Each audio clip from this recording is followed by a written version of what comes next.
Hi hello నమస్తే welcome back to our channel Tirupati Chinni's vlogs. నేను మీ తిరుమల. అందరూ ఎలా ఉన్నారు? బాగున్నారా? నేనైతే చాలా బాగున్నాను. మీరు కూడా బాగుండాలని మనస్ఫూర్తిగా కోరుకుంటున్నాను.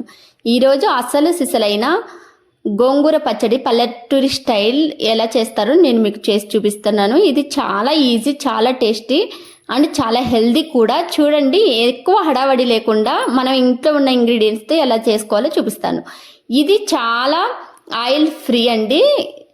అలాగే ఫస్ట్ టైం నా ఛానల్ చూస్తున్నట్టయితే ప్లీజ్ సబ్స్క్రైబ్ చేసుకోండి. చూడండి, నేను ఇక్కడ 3 కట్టల గోంగూరను అయితే తీసుకున్నాను. ఈ గోంగూరని బాగా ఒలుచుకొని ఇలా అయితే పెట్టుకున్నాను. తొడలు లేకుండా మనం అయితే ఒలిచి పెట్టుకోవాలి. దీనికి తగ్గట్టు నేను దీంట్లోకి ఒక 30 వరకు పచ్చిమిర్చిని అయితే తీసుకుంటున్నాను. ఈ పచ్చిమిర్చిని, ఈ గోంగూరని బాగా కడిగైతే మనం పక్కనైతే పెట్టేసుకుందాం.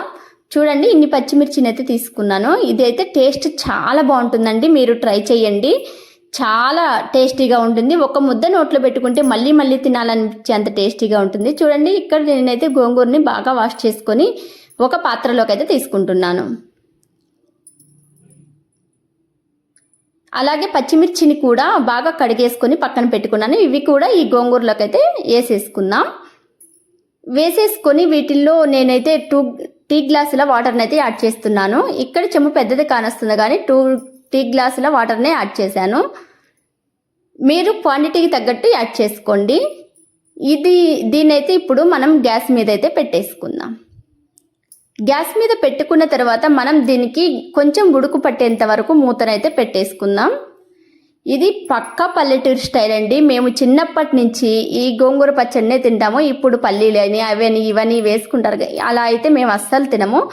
ఇది అసలు సిసలైన పల్లెటూరు స్టైల్ గోంగూర పచ్చడి. చూడండి, ఇలా పొంగు వస్తుంది, అందుకని మూతను తీసేసి ఇలా మనం స్పూన్తో కలుపుతూ ఉండాలి. అప్పుడే ఇది పొంగకుండా ఉంటుంది. పొంగితే ఆ వాటర్లోని పులుపు అంతా, ఆ వాటర్లో ఉన్న పులుపు అంతా కింద పోతుంది. అప్పుడు పచ్చడి టేస్టీగా ఉండదు.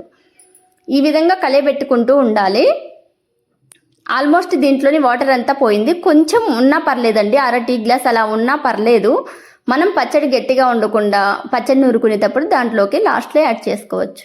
ఇవి అయితే ఉడికిపోయాయి. ఇప్పుడు మనం రోటి పచ్చడి అయితే చేసేసుకుందాం. నేనైతే ఇక్కడ మిక్సీ పట్టడం లేదు, నాకు రోటి పచ్చడి అంటేనే ఇష్టం అండి. మా ఇంట్లో వాళ్ళందరికీ నేను రోటి పచ్చడి చేస్తున్నాను. రోలు బాగా కడుక్కొని బాగా తుడుచుకున్న తర్వాత మనం పచ్చిమిర్చినన్నిటిని ఇలా వేసుకొని ఉప్పు తగినంత, అలాగే 10 వెల్లుల్లి రెబ్బలు అయితే వేసుకొని వీటిని మెత్తగా మెదిగే వరకు అయితే దంచుకుందాం. మీరు వీలైనంత వరకు ఈ పచ్చడిని అయితే రోట్లోనే చేసుకోవడానికి ట్రై చేయండి. అప్పుడే చాలా టేస్టీగా ఉంటుంది. వేడి వేడి అన్నంలో కొంచెం ఈ పచ్చడి వేసుకొని నెయ్యి వేసుకొని తింటే ఆహా, అంతకన్నా అద్భుతం ఏముంటుందండి. చూడండి, ఇదైతే మెదిగిపోయింది. ఇప్పుడు దీంట్లోకి మనం గోంగూరను అయితే యాడ్ చేసుకుందాం. అలాగే మీరు ఎలా గోంగూర పచ్చడి చేస్తారో కమెంట్ చేయండి. మేమైతే ఇలాగే గోంగూర పచ్చడి అయితే చేసుకుంటాం. చూడండి, ఇది గోంగూర కూడా బాగా మెత్తగా మెదిగేంత వరకు మనమైతే బాగా దంచుకోవాలి. ఈ విధంగా మెత్తగా అయితే మెదిగిపోయింది. కొంచెం అక్కడక్కడ మనకి ఇవనేది ఆకులు తగులుతూ ఉంటేనే బాగుంటుంది. నేనైతే ఇక్కడ 2 ఉల్లిపాయలను యాడ్ చేసుకున్నాను. ఆ క్లిప్ అయితే మీకు మిస్ అయింది. ఉల్లిపాయలు ఎన్ని ఎక్కువ వేసుకుంటే అంత టేస్ట్ బాగుంటుందండి. అది మీ ఇష్టం, వేసుకోవటం వేసుకోకపోవటం.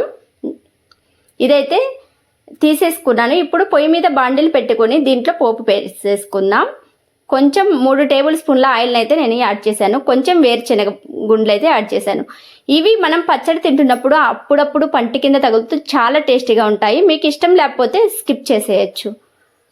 నేను పోపు దినుసులు, అలాగే 2 ఎండుమిర్చి, 2 వెల్లుల్లిపాయలు అయితే వేసేసుకున్నాను. ఇవి బాగా బ్రౌనిష్ కలర్ వచ్చేసరికి వేపుకుందాం. అలాగే 2 రెమ్మల కరివేపాకు కూడా యాడ్ చేశాను. ఇవైతే వేగిపోయాయి. ఇప్పుడు మనం పచ్చడిని అయితే దీంట్లోకి తాలింపులోకి యాడ్ చేసుకున్నాను. తాలింపులోకి మాత్రమే యాడ్ చేస్తున్నాను. తాలింపు నేను పచ్చట్లో అయితే యాడ్ చేయట్లేదు. ఈ విధంగా వేసుకుని 2-3 నిమిషాలు అయితే మనం తిప్పుతూ బాగా వేపుకోవాలి పచ్చడిని. అప్పుడే 3-4 రోజుల వరకు ఈ పచ్చడి అయితే నిల్వ ఉంటుందండి. అంతకన్నా ఎక్కువ రోజులు ఉండదు. 4 డేస్ అయితే పక్కా ఈ పచ్చడి అయితే మనకి నిల్వ ఉంటుంది. చూడండి, ఈ విధంగా ఎంత కలర్ఫుల్గా, ఎంత బాగుందో పచ్చడి. చూస్తుంటేనే నోరూరిపోతుంది. ఇది ఇంకా 2 మినిట్స్ అయితే మనం వేపేసుకుందాం. ఇదైతే ఆల్మోస్ట్ అయిపోయిందండి. ఆ ఆయిల్ అంతా ఈ పచ్చడి బాగా పట్టేసుకుంది కదా, ఇది అయిపోయింది. ఇప్పుడు మనం అయితే బౌల్లోకి తీసేసుకుందాం. చూడండి ఎంత బాగుందో. అక్కడక్కడ పల్లీలు, అలాగే మనం వేసుకున్న ఉల్లిపాయలు ఎంత చూస్తుంటేనే ఎంత నోట్లో నీళ్ళు ఊరిపోతున్నాయి కదా. మీరు చేసుకోండి, మరి ఈ వీడియో చూస్తూ చేసుకోండి. ఎలా వచ్చిందో కామెంట్ చేయండి. అలాగే సబ్స్క్రైబ్ చేయటం మర్చిపోకండి. మీరు సబ్స్క్రైబ్ చేసుకోండి. బాయ్. ఇంకో వీడియోతో మీ